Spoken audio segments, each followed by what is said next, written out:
கலாக்காரன் உறவுகளுக்கு வணக்கம். தேட்டரில் படம் பார்க்க போனோம்னா நிறைய விளம்பரம் போடுவானுங்க. டிவியில் தான் விளம்பரம் போடுறாங்கன்னா தேட்டருக்கு போனால் அங்கேயும் விளம்பரம் போடுவாங்க. சரி, அது ஒரு பக்கம் இருக்கட்டும். அந்த விளம்பரத்தில் ஒரு விளம்பரம் இருக்கும்.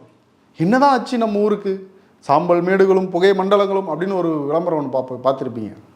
அதே மாதிரி என்னதான் ஆச்சு காங்கிரஸுக்கு, கூட்டணி குழப்பங்களும் தொடர் தோல்விகளும். எப்பட்றா இவனுங்க மோடி அமித்ஷா கிட்டலாம் தோக்குறீங்க, டே அவனுங்க டம்மி பீஸ்ரா, அவன் இந்தியாவுக்கே சாணக்கியன் அப்படின்னா தமிழ்நாட்டில் வந்து அமித்ஷா சாணக்கியன் தான். விஸ்வகுரு மோடி அப்படின்னா இங்கே வந்தால் அந்த ஆள் டம்மி பீஸ் தான்.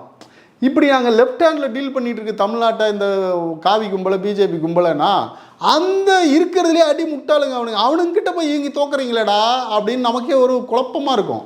அந்த குழப்பத்துக்கெல்லாம் விடை சொல்கிற விதமாக நாங்கள் எப்படி தோக்குறோன்னு செஞ்சு காட்டுறோம் பாருங்கள் அப்படின்னு சொல்லிட்டு இப்போது சில மாதங்களாக காங்கிரஸ் வந்து இங்கே திமுக கூட்டணியில் குழப்பம் பண்ணிகிட்டு இருக்குது. சரி, இந்த குழப்பத்துக்கு என்ன காரணம்னா, விஜய் வந்து முதல்ல வந்து மாநாடு போட்டு நாங்கள் ஆட்சிக்கு வந்தால் எங்களோட வர்றவங்களுக்கு அதிகாரத்தில் ஆட்சியில் பங்கு கொடுப்போம், கூட்டணி ஆட்சி அமைப்போம் அப்படின்னு அவர் வந்து அறிவித்தார் இல்லையா. என்ன சொன்னார், நம்மளை நம்பி யாராவது வரலாம் இல்லையா, அவங்களுக்கு நாம் ஏதாவது செய்யணும் இல்லையா அப்படின்னார் இல்லையா. அதை நம்பி ஜிகே வாசு கூட போகல. ஜிகே வாசு தானே போகல, நாங்கள் எதுக்கு இருக்கிறோம் அப்படின்னு காங்கிரஸ் போகிறதுக்கு தயாராகிட்டு இருக்குது. இதுக்கு பின்னாடி உள்ள கணக்குகள் என்ன? இப்போது இந்த பக்கம் வந்து ஜோதிமணி, இந்த பக்கம் மாணிக் தாகூர், அப்புறம் இந்த காங்கிரஸில் இருக்காரா இல்லையானே தெரியாத வேலுச்சாமி, இந்த மாதிரி பல பேர் வந்து பார்த்திங்கன்னா கூட்டணியில் திமுக கூட்டணியில் குழப்பத்தை ஏற்படுத்திகிட்டு இருக்கிறாங்க. அதுவும் இவர் வந்து மாணிக் தாகூர் வந்து ஒட்டுமொத்த காங்கிரஸை சேர்ந்த தொண்டர்களும் விஜயோட கூட்டணி வைக்கிறது தான் விரும்புகிறாங்க அப்படின்னு வந்து நேற்று சொல்லியிருக்காரு. இப்போ இப்படி போயிட்டு இருக்குதே. சரி, இதெல்லாம் வந்து இதுக்கு ராகுல் காந்திக்கு தெரியுமா, சோனியா காந்திக்கு தெரியுமா, காங்கிரஸ் கட்சியினுடைய தலைவராக இருக்கிற மல்லிகார்ஜுன் கார்கேக்கு தெரியுமா, அவங்களுடைய ஒப்புதலோடு இவங்க பேசுகிறாங்களா, இல்லை இவங்க பேசுகிறது அவங்க கவனத்துக்கே போகலையா, இப்படி பலவிதமான கேள்விகளும் குழப்பங்களும் இருக்குது. சரி, காங்கிரஸுக்கு என்ன தான் வேணும், காங்கிரஸ் ஏன் இதை செய்யுது? ஒருவேளை ராகுல் காந்தி ஒப்புதலோடு தான் இவங்கெல்லாம் இதை பேசுகிறாங்க அப்படின்னா அப்போ இங்கே மாநில தலைவர்னு ஒருத்தர் இருக்கார், செல்வ பிறந்தகை, அவர் எதுக்கு இருக்கிறாரு? அவர் பேசலாம் இல்லையா அதே விஷயத்த? ஏன் இவங்களை விட்டு பேச வைக்கிறாங்க? இந்த குரங்கு வந்து குட்டியை விட்டு ஆழம் பார்க்கும் அப்படின்னு சொல்லுவாங்களா, அந்த மாதிரி ஏதாவது பண்ணுறாங்களா? இவங்க பண்ணக்கூடிய இந்த குழப்பங்களுக்கும் இந்த குழப்பமான அரசியலுக்கும் பின்னாடி உள்ள இவங்களுடைய திட்டம் என்ன? இதில் விஜயினுடைய ரோல் என்ன, விஜயினுடைய பங்கு என்ன? இந்த தேர்தல் 2026 தேர்தல் என்னவாக ஆக போகுது, கூட்டணி எப்படியெல்லாம் சிதறப்போகுது, உடைய போகுது அப்படிங்கிறத விரிவாக இந்த வீடியோவில் பார்ப்போம்.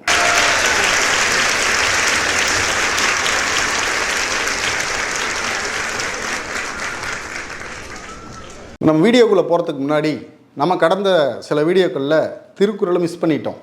அதை வந்து நமது கலாக்காரன் உறவுகள் வந்து சுட்டி காட்டியிருக்காங்க. அதனால் நம்ம திருக்குறளை சொல்லிட்டு வீடியோக்குள்ளே போவோம். நட்டார் போல் நல்லவை சொல்லினும் ஒட்டார் சொல் ஒல்லை உணரப்படும். அதாவது 83வது அதிகாரம் கூடா நட்பு 826வது குறள். இதுக்கு என்ன விளக்கம் அப்படின்னா, பகைவர் நண்பரை போல இனிமையாக பேசினாலும் அந்த சொற்களில் கிடக்கும் சிறுமை குணம் வெளிப்பட்டே தீரும். இதுதான் இந்த குறளுக்கான விளக்கம். சரி, இப்போது காங்கிரஸ் ஏன் அப்படி பண்ணுது? காங்கிரஸ் வந்து திமுக விட்டு விலகி விஜய் கூட கூட்டணி போக தயாராகிருச்சா அப்படின்னு பல்வேறு விதமான காரசாரமான விவாதங்கள் வந்து ஓடிக்கிட்டு இருக்குது. இப்போ காங்கிரஸினுடைய நோக்கம் என்ன? ராகுல் காந்தி, மல்லிகார்ஜுன கார்கே, சோனியா காந்தி அவங்க தான் இவங்கள பேச வைக்கிறாங்களா, இல்லை அவங்களுக்கு தெரியாமல் இவங்க பேசிகிட்டு இருக்கிறாங்களா? அப்புறம் இங்கே மாநில தலைவராக இருக்கிற செல்வ பிறந்தகை வந்து ஏன் வந்து எதுவும் பதில் சொல்ல மாட்டேங்கிறாரு? இப்போ இதுக்குள்ளே இருக்கக்கூடிய சிக்கல் என்ன அப்படின்னா, சரி நம்ம ஒவ்வொன்றா பார்ப்போம். இப்போது அவங்க கேட்குறது ஆட்சியிலும் பங்கு அதிகாரத்திலையும் பங்கு அப்படின்னு கேட்குறாங்க. ஒரு கட்சி வந்து ஆட்சியிலையும் பங்கு அதிகாரத்திலையும் பங்கு அல்லது ஆட்சியை பிடிச்சு நம்ம வந்து ஆட்சிக்கு வரணும்னு நினைக்கிறது, இதெல்லாம் வந்து கட்சியினுடைய இயல்பு தானே. எந்த கட்சியாக இருந்தாலும் நம்ம ஆட்சிக்கு வரணும் அதிகாரத்துக்கு வரணும்னு நினைக்கிறது வந்து இயல்பு தான். அப்போது ஆட்சிக்கு வரணும் அதிகாரத்துக்கு வரணும் அப்படின்னா அதுக்கு முதல்ல என்ன செய்யணும்? உழைக்கணும், கட்சியை வளர்க்கணும், கட்சியை வந்து அடிமட்ட வரைக்கும் கிராமங்கள் வரைக்கும் கொண்டு போய் கிளைகளை உருவாக்கணும். அதுக்கு களத்தில் இறங்கி வேலை செய்யணும். அப்போ காங்கிரஸ் வேலை செய்யுதா அப்படின்னா எங்கேயாச்சும் எப்பயாச்சும் காங்கிரஸ் வந்து போராட்டம் பண்ணி காங்கிரஸ் வந்து ஏதாவது உங்கள் ஊரில் ஏதாவது ஒரு முக்கியமான மக்கள் பிரச்சனைகளுக்காக போராடி அப்படி ஏதாவது நீங்கள் யாராவது பார்த்துருக்கீங்களா எங்கேயாச்சும்? விசிகாவை பார்த்துருப்பீங்க, கம்யூனிஸ்ட்டை பார்த்துருப்பீங்க, அதிமுக கூட பார்த்துருப்பீங்க. ஆனால் பிஜேபிக்காரன் கூட எதையாவது பொருளையை சொல்லி ஏதோ ஒரு கலவரத்தை உருவாக்குறதுக்கு 4 பேர் வந்து எதையோ ஒரு காவி துணியை கோமண துணியை எடுத்து சுற்றிக்கிட்டு இருப்பான். ஆனால் இந்த காங்கிரஸுக்காரங்க எங்கே இருக்கிறாங்கன்னே தெரியாது. தேர்தல் நேரம் வந்தால் மட்டும்தான் வருவாங்க. இவங்களாம் காங்கிரஸா அப்படிங்கிற மாதிரி நமக்கே குழப்பமாக இருக்கும். சரி, அப்போ நீ வந்து கட்சி பணி செய்ய மாட்ட, கட்சியை வளர்க்க மாட்ட, உங்கள் கட்சியில் வந்து ஆட்களை சேர்த்த மாட்ட, எந்த வேலையும் செய்ய மாட்ட. சரி, தேர்தல் நெருங்கினா மட்டும் எங்களுக்கு இத்தனை சீட்டு வேணும், எங்களுக்கு அத்தனை சீட்டு வேணும், நான் எல்லாம் அடிச்சுக்குவாங்க. அதில் இருக்கிற எல்லாருமே வந்து தலைவர்கள் தான். தொண்டர்கள் காங்கிரஸில் வந்து இல்லை, இப்போது அதெல்லாம் வந்து எல்லாம் தலைவர் ஆகிட்டாங்க. இப்போ அவங்க எல்லாருக்குமே சீட்டு வேணும். அந்த சீட்டில் வந்து காங்கிரஸில் ஒரு 1500 அணிகள் இருக்கும். அணிகள்னால் கோஷ்டிகள். அந்த கோஷ்டிகள் வந்து பார்த்திங்கன்னா எல்லாரும் வந்து சண்டை போட்டுக்குவாங்க. ஆனால் கட்சி யாருமே வளர்க்க மாட்டாங்க. ஆனால் ஆட்சிக்கு வரணும். சரி, ஆட்சிக்கு வரணுங்கிறது அவங்களுக்கு முடியாதுன்னு அவங்களுக்கே தெரியும். அதனால் அதிகாரத்தில் பங்கு கொடு அப்படின்னு திமுக கிட்ட கேட்டுட்ருக்குறாங்க. நீங்கள் ஒரு முறை தனியாக நின்று உங்களுடைய வாக்கு வங்கி என்னன்னு நிரூபிச்சிங்கன்னா, இப்போ ஒரு 10%, 15%, 20% உங்கள் வாக்கு வங்கி இருக்குதுன்னு வச்சிங்களேன். அதை காட்டினா போட்டி போட்டுக்கிட்டு எல்லா கட்சிக்காரனும் உன்னை கூப்பிட்டு வந்து சீட்டு கொடுப்பானே. ஏன் சீட்டு கொடுக்கணும்? 15-20% இருந்தால் நீங்களே ஒரு கூட்டணி உருவாக்கி நீங்களே வந்து எல்லா கட்சியும் ஒன்று சேர்த்து வச்சுட்டு நீங்களே ஆட்சி பிடிக்கலாமே. அதெல்லாம் முடியாது, அது பண்ண முடியாது. அப்போது நீங்கள் வச்சுருக்கிற 2%, 3% ஓட்டுக்கு உங்களுக்கு அதிகாரத்தில் பங்கு கொடுக்கணும். சரி, அதிகாரத்தில் பங்கு கேட்குறது தப்பு, நியாயம் தானே, அதுல தப்பு இருக்குது அப்படின்னு நீங்கள் கேட்கலாம். இப்போ நான் ஒரு லாஜிக் சொல்கிறேன்னே. சரி, இப்போ தமிழ்நாட்டில் இவங்க வந்து திமுக கிட்ட அதிகாரத்தில் பங்கு, அதாவது என்ன, அமைச்சர் பதவி, அப்புறம் வந்து மேயர் பதவி, அதுக்கப்புறம் நிறைய அதுக்குள்ள அதிகாரத்தில் இருக்கக்கூடிய பங்குகள் வந்து பதவிகள் வந்து நீங்கள் வந்து கேட்குறீங்க. சரி, ஓகே. அப்போ ஒரு வேளை அப்படி கொடுக்குறாங்கன்னே வச்சுக்குவோமே. இப்போது ஒரு 2%, 3% ஓட்டு வச்சுருக்கிற உங்களுக்கு இங்கே ஆட்சியிலே பங்கு, அதிகாரத்தில் பங்கு கொடுக்கணும் அப்படின்னு சொன்னால், ஆட்சியவே பிடிக்கிற அளவுக்கு செல்வாக்குள்ள திமுக பாண்டிச்சேரியில் அதிகாரத்தில் பங்கு, ஆட்சியில் பங்கு கேட்டால் கொடுப்பீங்களா? காங்கிரஸ் கொடுக்குமா? ஒரு வேளை நாளைக்கு காங்கிரஸ் ஜெயிச்சு வர்றதா இருந்தால் அப்படி கொடுக்குமா? சரி, ஓகே, அது பாண்டிச்சேரியில் கூட கொடுக்குறாங்கன்னு வச்சுக்குவோமே. ஏன்னா அங்கே வந்து திமுகவும் பலமாக தான் இருக்குது. அப்போது கேரளாவில் தமிழர்கள் வாழ்கிற பகுதியில் திமுக இருக்குது. இந்த பக்கம் வந்து கர்நாடகாவில் கிட்டத்தட்ட 1 கோடி பேருக்கு மேலே தமிழர்கள் இருக்கிறாங்க. அங்கே அதிமுகவும் இருக்குது, திமுகவும் இருக்குது, எல்லா கட்சியுமே இருக்குது. அங்கே திமுக வந்து எங்களுக்கு ஆட்சியில் பங்கு கொடு அப்படின்னு கேட்டுச்சுன்னா கொடுப்பீங்களா நீங்கள்? டெல்லியில் தமிழர்கள் இருக்கிறாங்க, அங்கே திமுக இருக்குது. மகாராஷ்டிராவில் தமிழர்கள் இருக்கிறாங்க, அங்கே திமுக இருக்குது, அதிமுக இருக்குது. அப்போது மகாராஷ்டிராவில், டெல்லியில், ஏன் இந்திக்காரங்களே வந்து இப்போது ஸ்டாலின் வரணும், இந்தியாவுக்கு பிரதமராக ஸ்டாலின் வரணும்னு வடக்கர்களே இப்போ வந்து கேட்டுக்கிட்டு இருக்கிறாங்க. நிறைய வீடியோ நீங்கள் பார்த்துருப்பீங்க, யூடியூப்பில், சோசியல் மீடியாவெலாம் பார்த்துருப்பீங்க.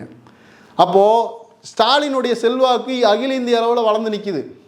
அப்போ அவங்க எங்களுக்கு அதே மாதிரி எல்லா மாநிலத்திலையும் எங்களுக்கு ஆட்சியில் அதிகாரத்தில் பங்கு கொடு, அல்லது எங்களுக்கு எம்பி சீட்டு, எம்எல்ஏ சீட்டு கொடு அப்படின்னு கேட்டால் கொடுப்பீங்களா? நீங்கள் கொடுக்க மாட்டீங்களா? அப்போது உங்களுக்கு ஒரு நியாயம், இவங்களுக்கு ஒரு நியாயமா? கட்சியை வளர்த்துற வேலையை பாருங்க. ஏன்னா கட்சி வளர்த்துறத விட்டுவிட்டு இந்த மாதிரி வந்து வேலை வெட்டி இல்லாத இந்த வேலையை செய்கிறது. இப்போ மேற்கு வங்கத்தில் தேர்தல் வரப்போகுது. மேற்கு வங்கத்தில் காங்கிரஸ் தனித்து நிற்குதாமா. வாக்கு வங்கி சதவீதம் எவ்வளோ தெரியுமா? 3%. 3% வாக்கு வங்கி வச்சுக்கிட்டு காங்கிரஸ் தனித்து நிற்கிதான். அங்கே உள்ள இடதுசாரிகள், கம்யூனிஸ்டுகள், இவங்கெல்லாம் வந்து ஏற்கனவே 30-35 வருஷம் ஆட்சி செஞ்சுவிட்டு ஆட்சி இழந்துவிட்டு உட்காந்துட்டு இருக்கிறாங்க. அவங்களோட சேர்ந்து இவங்களும் சேர்ந்து நின்று ஏதோ ஒன்று பண்ணலான்னு பார்த்தா அது பண்ண மாட்டாங்களாம். தனியாக நின்று இவங்க ஆட்சியவே பிடிக்க போகிறாங்களாம். விளங்குமாயா? நமக்கு காங்கிரஸ் மேலாம் ஒரு பெரிய அபிப்பிராயமெல்லாம் இங்கே யாருக்குமே கிடையாது, எனக்கும் கிடையாது. ஆனால் ஒரே ஒரு நம்பிக்கை என்னென்னா, ராகுல் காந்தி வந்து பார்த்திங்கன்னா இந்துத்துவாவுக்கு எதிராகவும், ஆர்எஸ்எஸ்க்கு எதிராகவும், அந்த பார்ப்பன அரசியலுக்கு எதிராகவும் அவர் வந்து மிக சிறப்பாக வந்து பேசிகிட்டு இருக்கிறாரு. செயல்படுறாரான்னு தெரில, ஆனால் பேசிகிட்டு இருக்கிறார். அவர் சொன்னால் காங்கிரஸுக்காரன் எவனும் கேட்க போகிறது இல்லைன்னு வச்சுக்க. ஏன்னா காங்கிரஸில் இருக்கிற முக்கால்வாசி பெருசுங்கள்லாம், கூட்ட கேஸுங்கள்லாம் பார்த்திங்கன்னா ஆர்எஸ்எஸ் சனாதன கும்பல் தான் அங்கே வந்து இருக்குது. அங்கேருந்து பிச்சுக்கிட்டு போனது தான் பிஜேபியில் போய் பிஜேபின்னு ஒரு கட்சி உருவாக்கி வச்சுருக்குன்னு வச்சுக்கோங்க. மீதி கொஞ்சம் பேர் வந்து அந்த காங்கிரஸ் உருப்பிட்டக்கூடாதுங்கிறதுக்காகவே ஆர்எஸ்எஸ் அங்கேயே இருக்க வச்சுருக்குது. அவனுக்கு வந்து பார்த்திங்கன்னா காங்கிரஸை வளர்க்கவே மாட்டானுங்க. காங்கிரஸை ஒழிக்கிறதுக்கு என்னென்ன பண்ணணுமோ அதெல்லாம் பண்ணிகிட்டு இருப்பானுங்க. எனக்கு என்ன டவுட் இருக்குன்னா, இந்த மாணிக் தாகூர், இந்த வேலுச்சாமி, அப்புறம் இந்த மாதிரி ஆட்கள்லாம் வந்து பார்த்திங்கன்னா குருமூர்த்தியோட தொடர்பு வச்சுக்கிட்டு காங்கிரஸ் இங்கே வந்து நல்லா இருக்குது. ஏதோ ஒரு சில எம்எல்ஏக்கள் ஜெயிக்கிறாங்க, சில எம்பிக்கள் ஜெயிக்கிறாங்க. 10 எம்பியாக போன முறை 10 எம்பி, அப்புறம் எம்எல்ஏக்கள் ஜெயிக்கிறாங்க. இப்படி நல்லா போயிட்டுருக்குது. இது இங்கே இருக்கக்கூடாது அப்படியே தமிழ்நாட்டில் அப்படின்னு இதை ஒழிச்சு கட்டுறதுக்கு பிளான் பண்ணியிருக்காங்களான்னு தெரில. அப்படி கூட சொல்ல முடியாது. ஏன்னா நான் சில விஷயங்களை சொல்கிறேன்னே. விஜயினுடைய ஜனநாயகனுக்கு ஒரு பிரச்சனை வந்தது, ஜனநாயகன் படத்துக்கு.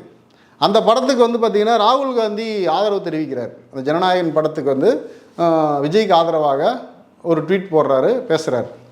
அப்போது ஜனநாயகன்ங்கிற ஒரு படம் அது ஒன்றும் அவ்வளோ பெரிய மக்கள் பிரச்சனை கிடையாது. ஆனால் அதுக்கு ராகுல் காந்தி பேசுகிறார்.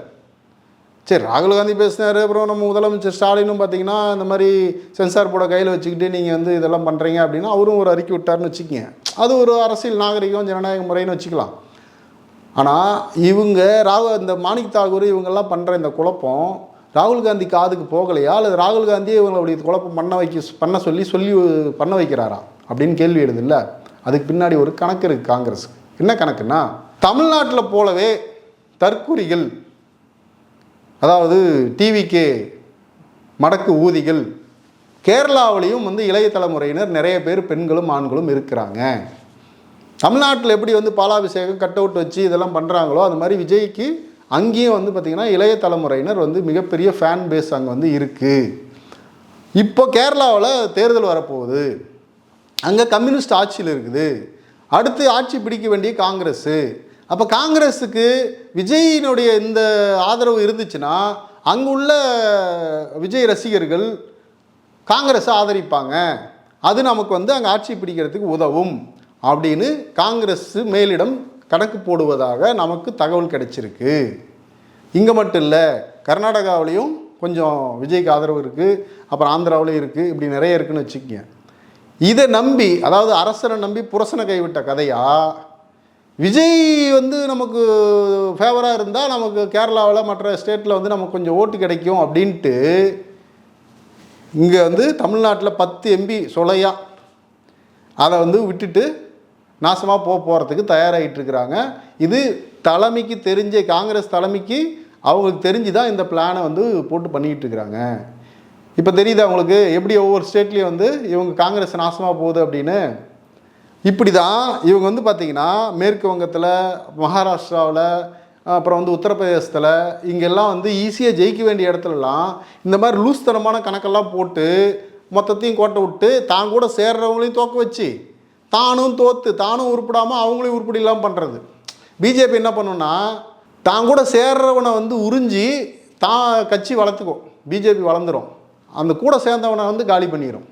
காங்கிரஸ் எப்படின்னா அதுவும் உருப்படாது, கூட சேர்ந்தவனையும் உருப்படக்கூடாது. இப்படி எல்லா மாநிலத்திலையும் பண்ணி புட்டகோஸ் பண்ணிவிட்டு தொடர்ந்து அப்புறம் அவன் ஈஸியாக ஜெயிக்கிறானா, ஜெயிக்காமல் என்ன பண்ணுவான், இப்படியாக வந்து பண்ணிகிட்டு இருக்கிறாங்க. அடுத்து இந்த ஈஸியாக வந்து இந்த மோடி பிஜேபி கும்பலை வந்து தோற்கடிக்க முடியும். வேணால் ராகுல் காந்திக்கு நாம் சில ஆலோசனைகள் வேணால் சொல்லுவோம். என்னென்னா, இப்போ பிஜேபியினுடைய அவங்களுடைய திட்டம், அவங்களுடைய பிளான் என்னென்னா, எதுவுமே வந்து மாநிலங்கள், இந்த மொழிகள், இந்த வெவ்வேறு பண்பாடுகள், வெவ்வேறு பழக்க வழக்கங்கள், வெவ்வேறு இந்தியாவினுடைய இந்த பன்முகத்தன்மை இதெல்லாம் இல்லாமல் எல்லாத்தையும் ஒரே நாடு, ஒரே இந்தியா, ஒரே நாடு, டிஜிட்டல் இந்தியா, அது இதுன்னு ஒரே நாடு, ஒரே ரேஷன், ஒரே நாடு, ஒரே ஆதார், இப்படி எல்லாமே ஒரேன்னு கொண்டு வரணும். இதுதான் வந்து பிஜேபியினுடைய. ஏன்னா அப்போ தான் அவருடைய ஆர்எஸ்எஸ்னுடைய அகண்ட பாரதத்தை உருவாக்குறதுக்கு, அது ஒரு சனாதன நாடை உருவாக்குறதுக்கு அவனுக்கு வந்து அதுதான் பயன்படும். அதனால் அவன் அதை செய்கிறான். சரி, இப்போ அவன் கையிலேருந்து நீ ஆட்சியை பிடுங்கணுன்னா நீ என்ன பண்ண தெரியுமா? ராகுல் காந்தி என்ன பண்ணு தெரியுமா? என்ன பேசணும் தெரியுமா? ராகுல் காந்தி இடத்துல நான் இருந்தால் என்ன பண்ணுவேன் தெரியுமா? காங்கிரஸ் மாநில சுயாட்சியை வழங்க ஆலோசிக்கிறது, பரிசீலிக்கிறது. குறைந்தபட்சம் வந்து நாங்கள் ஆட்சிக்கு வந்தால் மாநிலங்களுக்கு அதிக உரிமைகளை கொடுப்போம் அப்படின்னு ஒரு அறிவிப்பை வந்து செஞ்சால் போதும். இப்படி செஞ்சால் என்ன ஆகும்?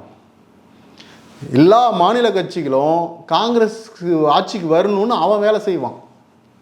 உங்ககிட்ட வந்துடுவான் எல்லாருமே. அந்தந்த மாநிலத்தில் உள்ள கட்சிகள் அந்த மாநிலத்தில் ஆட்சி பிடிக்கக்கூடியவன் நமக்கு அதிக உரிமைகள் வேணும்னா மக்களை என்ன பண்ணுவான்னா, யார் வந்து காங்கிரஸுக்கு ஆதரவு தெரிவிக்கிறானோ அவனுக்கு தான் நான் ஓட்டு போடுவோன்னு ஒரு முடிவுக்கு வந்துடுவான்.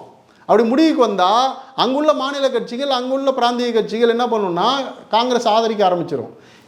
பிஜேபி ஒரு நாள் அதை சொல்லாது, பிஜேபிக்கு அது ஆகாது. அது காங்கிரஸுக்கு நன்மை. காங்கிரஸ் இப்படி ஒரு திட்டத்தை அறிவித்தா மாநில உரிமைகளை அதிகமாக வழங்குவோம், காங்கிரஸ் ஆட்சிக்கு வந்தால் மாநில சுயாட்சி வழங்குவோம் அப்படின்னு சொல்லிட்டாவே அடுத்த தேர்தலையே காங்கிரஸ் ஆட்சி பிடிச்சிரும். மாநில கட்சிகளுடைய ஆதரவோடு போனால் எஜுகேஷன் இந்த மாதிரியான சில முக்கியமான வரி வசூல் இந்த மாதிரியான விஷயங்கள்லாம் மாநிலங்களுக்கு கொடுக்கணும். முக்கியமான சிலதை மட்டும் வச்சுக்கிட்டு மீதி எல்லாத்தையும் திருப்பி கொடுத்தா தொடர்ந்து காங்கிரஸ் தான் ஆட்சியில் இருக்கும். இது ரொம்ப சிம்பிளான விஷயம். இது கூட தெரில உனக்கு. நீ அப்புறம் என்னத்தை போய் பிஜேபி எதை செய்கிறானோ நீ அதுக்கு ஆப்போசிட்டாக செஞ்சேன்னா உனக்கு மக்கள் ஆதரவு கிடைக்கும்.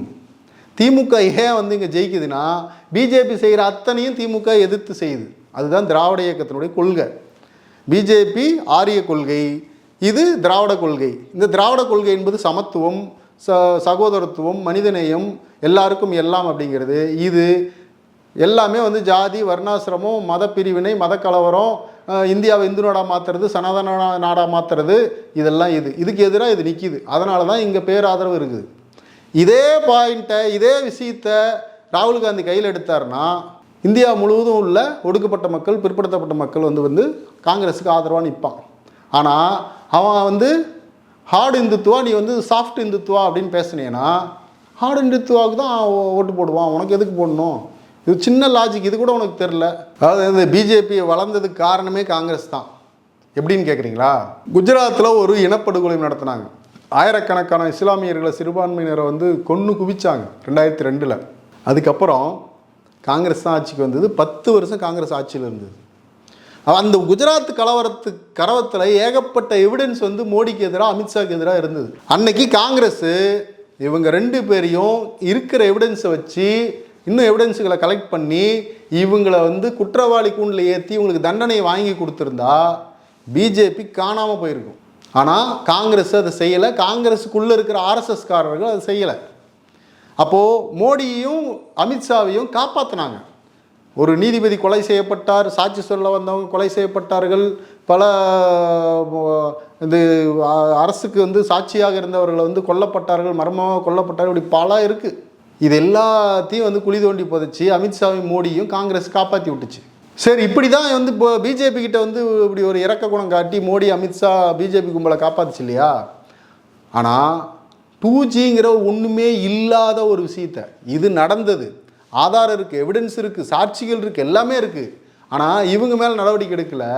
ஆனால் ஒன்றுமே இல்லாத ஒரு 2Gங்கிற ஒரு பேரை வச்சுக்கிட்டு திமுகவை போட்டு பாடாப்படுத்துச்சு. கனிமொழி கைது, அவங்க அம்மா இதுக்கு கலைஞருடைய மனைவி கைது, ஒரு ஆராசா கைது, 1 வருஷம் 1.5 வருஷம் சிறையில் இருந்தார், திகார் சிறையில். கனிமொழி அக்கா வந்து சிறையில் இருந்தாங்க.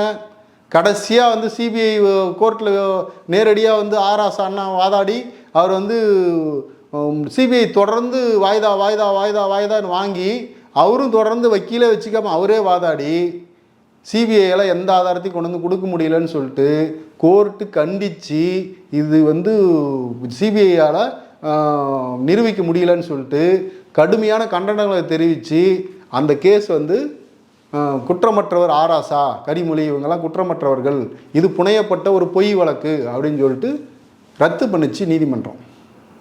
ஆனால் அந்த 2Gயை வச்சுக்கிட்டு முரசொலி அலுவலகத்தில் மேலே வந்து ரெய்டு நடக்குது, கீழே வந்து பேச்சுவார்த்தை நடக்குது, கூட்டணி பேச்சுவார்த்தை. மிரட்டி 63 சீட்டு வாங்கினாங்க.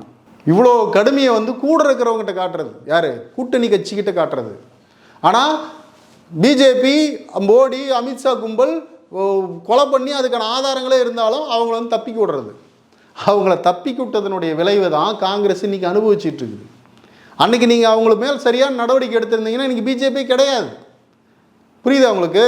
இப்போ அரசியல் எப்படி இவங்க எங்கெங்கெல்லாம் கோட்டை விட்றாங்கன்னு உங்களுக்கு புரியுதா?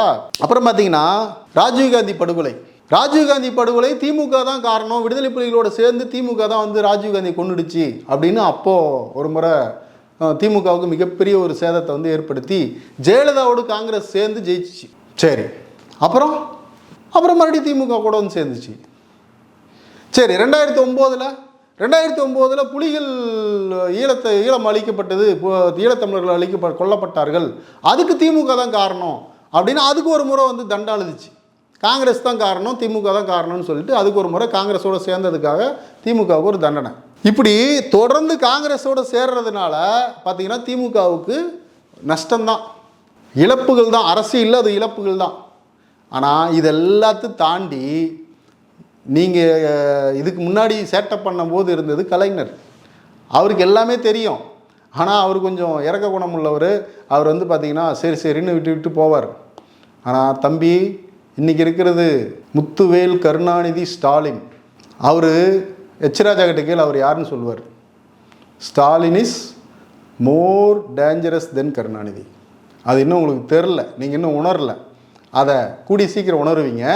ஆனால் அதுக்கு முன்னாடி ஒரு விஷயம் இருக்குது. இன்றைக்கி சிவசேனா சொல்லியிருக்குது, இந்தியா கூட்டணிக்கு ஸ்டாலின் அவர்கள் தலைமையேற்க வேண்டும்.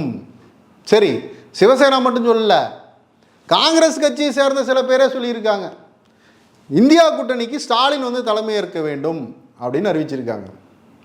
நீ இங்கே என்ன பண்ணிகிட்டு இருக்க? நாங்கள் விஜய் கூட போக போகிறோம், விஜய் கூட போய் நாங்கள் வந்து ஆட்சியில் அதிகாரத்தில் பங்கு வாங்க போகிறோம் நீ சொல்லிகிட்டு இருக்க. ஆனால் உன் காங்கிரஸ் கட்சியிலிருந்து இந்தியா கூட்டணிக்கே, இந்தியாவுக்கே தலைமையேற்க வேண்டும் ஸ்டாலின் அப்படின்னு சொல்லிட்டு இருக்காங்க. அந்த பக்கம் சிவசேனா கட்சி தலைவர் வந்து சொல்கிறாரு ஸ்டாலின் வந்து இந்தியா கூட்டணிக்கு தலைமையேற்கணும்னு. இந்த குரல் இன்னும் அதிகரிக்கும். தம்பி, நீ தமிழ்நாட்டில் திமுக வந்து மிரட்டி பார்க்கலான்னு நினச்சின்னா ஆல் இண்டியா லெவலில் ஸ்டாலின் மிரட்டுவார் உங்களை. அப்போது நாளைக்கு ஏன் முதல்ல ராகுல் காந்தியை பிரதமர் வேட்பாளர் அப்படின்னு சொல்லி அறிவித்தது யார்? இந்தியாவில் காங்கிரஸுக்காரனே அறிவிக்கலை, ஏற்றுக்கல. ராகுல் காந்தி பிரதமர் வேட்பாளர்னா கூட்டணி கட்சி வரமாட்டான்னு சொல்லிட்டு காங்கிரஸுக்காரனே வந்து அறிவிக்கிறதுக்கு தயங்கிட்டு இருக்கும்போது, இதே சென்னையில் நம்ம முதலமைச்சர் தான் ஸ்டாலின் தான் வந்து பார்த்திங்கன்னா ராகுல் காந்தி தான் பிரதமர் வேட்பாளர் அப்படின்னு தைரியமாக அறிவித்தவர் அவர் தான். அவர் அறிவித்த பிறகு தான் ஒவ்வொருத்தராக ஏற்றுக்க ஆரம்பித்தாங்க. அப்படிப்பட்ட ஸ்டாலின்கிட்ட நீங்கள் வந்து உங்களுடைய சேட்டைகளெல்லாம் காட்டுறீங்க. காட்டுறதுனுடைய விளைவு என்ன தெரியுமாவும்? இந்தியா கூட்டணிக்கே ஸ்டாலின் தலைமை ஏற்பார். அதில் காங்கிரஸ் இருக்குமா இல்லையாங்கிறது அவர் தான் முடிவு பண்ணுவார். பார்த்துக்குங்க, இதுதான் நடக்க போகுது. இதான் மண்ணள்ளி தான் தலையில் தானே போட்டுக்கிறது. நண்டு கொளுத்துச்சுன்னா வங்குல் இருக்காது, அரசனை நம்பி புருஷனை கைவிட்ட கதை, இப்படி நிறைய பழமொழி இருக்கு இல்லையா? அது எல்லாமே காங்கிரஸுக்கு பொருந்தும். இது என்ன ஆக போகுது காங்கிரஸு அப்படின்னு பொறுத்திருந்து பார்ப்போம்.